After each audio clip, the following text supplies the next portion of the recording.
I am the official spokesperson of the Democratic Party in Libya. On behalf of the Libyan people, I would like to thank the British people and Her Majesty's government for helping us getting rid of the brutal dictator Gaddafi. Getting rid of Gaddafi was nothing short of a miracle. We'll always be grateful to Britain. I believe that the Conservative Party, which helped us in this respect, stands for freedom and human rights throughout the world. Unlike Labour Party, which supports dictatorships in North Africa, in the Middle East, and in Central Asia.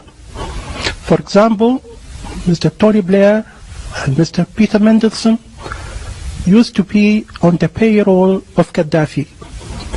They are still on the payroll of dictators in the Middle East and Central Asia. We need to make a very clear distinction between the Conservatives and the Labour Party. We believe that the Conservative Party will go on to help the Arab Spring and support the revolutions throughout the Middle East. Thank you. I was waiting for you pulling off a mask and revealing yourself as a comedian. I really cannot believe that you just said the words that you said. The idea that the Conservative Party supports the Arab Spring against dictatorships is so wrong, I don't know whether to laugh or cry. And you obviously haven't been in Libya for a long time. You can't have been. Otherwise you would not dream of coming on international television and discussing Libya as if it were some kind of success. Gaddafi was everything you said he was. And it takes real genius to make Libya worse than it was under Gaddafi. And that's what's been achieved by your friends in the Conservative Party and NATO and their allies, no doubt, in exile in London and elsewhere. Libya no longer exists. Libya is 5 Libyas, 10 Libyas, 20 Libyas, 100 Libyas, all massacring each other. The country is sailing in blood.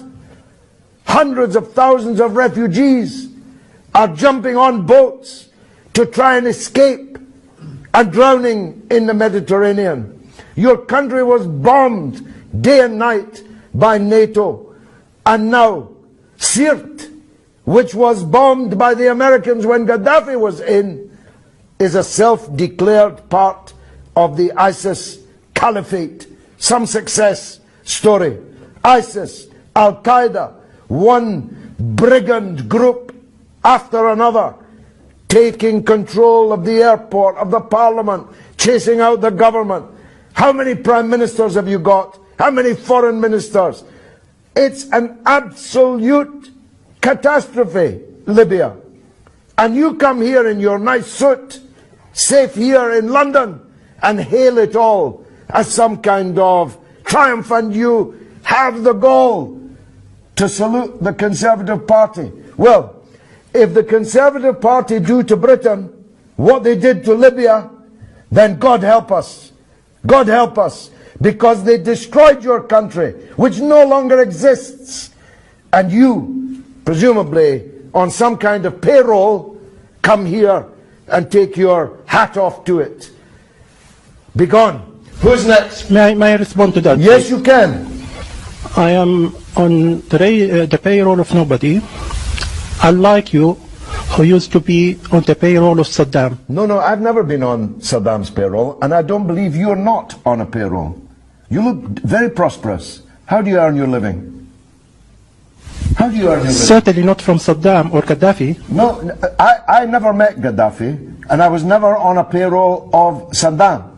And by the way, those who claimed that I was had to pay me millions of pounds in damages. So be very careful what you say. Do sue me then. You are on a payroll. How are you earning your living? Who is paying you?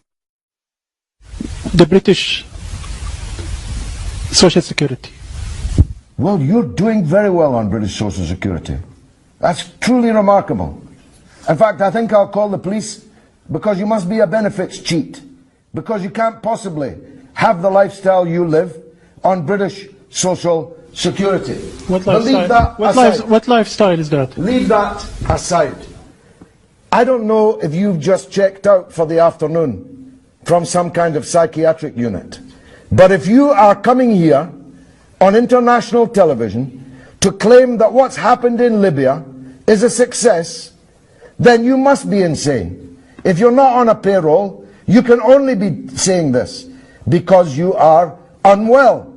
Your country has ceased to exist. And you want to thank David Cameron for it?